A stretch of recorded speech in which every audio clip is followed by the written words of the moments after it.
വേണ്ടത്. അതിന് വേണ്ടത് നമ്മൾ എന്ന വ്യക്തി മാറുക എന്നുള്ളതാണ്.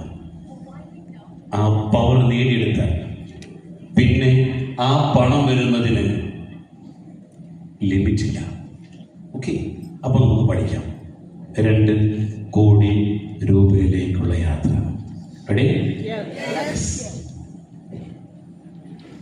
ഇത് ഒരാൾക്ക് പോലും, ഇവിടെ ഇരിക്കുന്ന ഒരാൾക്ക് പോലും സ്വന്തം പവർ കൊണ്ട് അല്ലെങ്കിൽ സ്വന്തം കഴിവ് കൊണ്ട് നേടിയെടുക്കാൻ പറ്റുന്ന ഒന്നല്ല.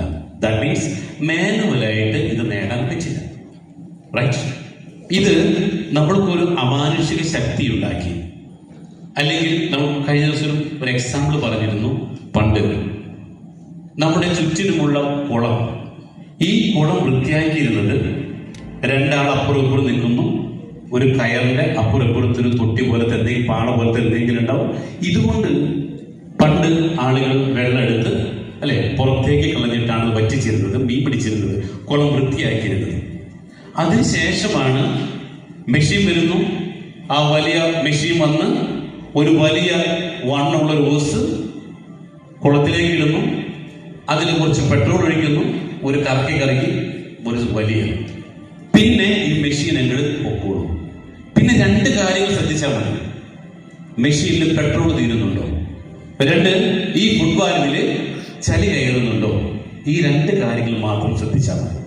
ഇതേപോലെ തന്നെയാണ് പണം ഉണ്ടാക്കുമ്പോൾ അതൊരു സിസ്റ്റം ആക്കിക്കൊണ്ട് മെഷീൻ പോലെ ചെയ്താൽ പിന്നെ നിങ്ങൾക്ക് 2 പണിയുള്ളൂ. ഈ ബിസിനസ് തകർക്കാൻ ആരെങ്കിലും വരുന്നുണ്ടോ? ഇപ്പൊ എന്റെ ചെയർമാനും കൊണ്ടെന്നാണെന്നറിയോ, ഇതിൽ പെട്രോൾ ഒഴിച്ചു കൊടുക്കണം. 2, ഈ ഓസിലേക്ക് ആരെങ്കിലും തടസ്സങ്ങളുമായിട്ട് വരുന്നുണ്ടോ? ഓക്കെ, അപ്പൊ 2 കാര്യങ്ങൾ ഞങ്ങൾക്കുള്ളൂ. കാരണം ഞങ്ങൾ ഇത്രയും നാളും ഈ 26 വർഷം കൊണ്ട് ഞങ്ങൾ ഒരു മെഷീൻ ഉണ്ടാക്കി. ആ മെഷീൻ പ്രവർത്തിച്ചുകൊണ്ടിരിക്കുകയാണ്. അപ്പോ ഒരു സ്ഥലത്ത് ഫുട്ബോളിൽ ചളി കയറുന്നുണ്ടോ? നമ്മുടെ ശത്രുക്കൾ ആക്രമിക്കാൻ വരുന്നുണ്ടോ? മറുഭാഗത്ത് ഇതിലേക്ക് വേണ്ട ഇന്ധനം ഒഴിച്ചു കൊടുക്കുകയാണ്. ഓക്കെ, ഇവിടെ ഞങ്ങൾ എന്താണോ കഴിഞ്ഞ 26 കൊല്ലം ചെയ്തത്, അത് ഞങ്ങളെ പോലെ ആകാൻ വേണ്ടിയിട്ടാണ് നിങ്ങളെ ഇന്ന് ഇങ്ങോട്ടേക്ക് ഇൻവൈറ്റ് ചെയ്തത്. കാരണം ഞങ്ങളെ പോലെ ആക്കാൻ. എനിക്കറിയില്ല ഇവിടെ വല്ല ഇതേപോലത്തെ ഒരു കമ്പനി ഉണ്ടോ എന്ന് ചോദിച്ചാൽ ഞാൻ കണ്ടിട്ടില്ല. ഉണ്ടോ? അതായത് ഞങ്ങൾ ചെയ്ത് വിജയിച്ച എന്താണോ അത് നിങ്ങൾ പഠിപ്പിച്ചു തരിക. നിങ്ങളൊരു തൊഴിലാളിയായിട്ടല്ല, നിങ്ങളൊരു മുതലാളിയാക്കാൻ, നിങ്ങളെ ഒരു ബിസിനസ് ഓണറാക്കിക്കൊണ്ട്, ഒരു എക്സ്പീരിയൻസും ഇല്ലാത്ത നിങ്ങളെ, പണമില്ലാത്ത നിങ്ങളെ പഠിപ്പിച്ചുകൊണ്ട് ഒരു ബിസിനസ് ഓണറാക്കിക്കൊണ്ട് നമ്മൾ ഇനിയുള്ള യാത്രയിലേക്ക് നമ്മൾ പോകണം. ഇതേപോലെ ഏതെങ്കിലും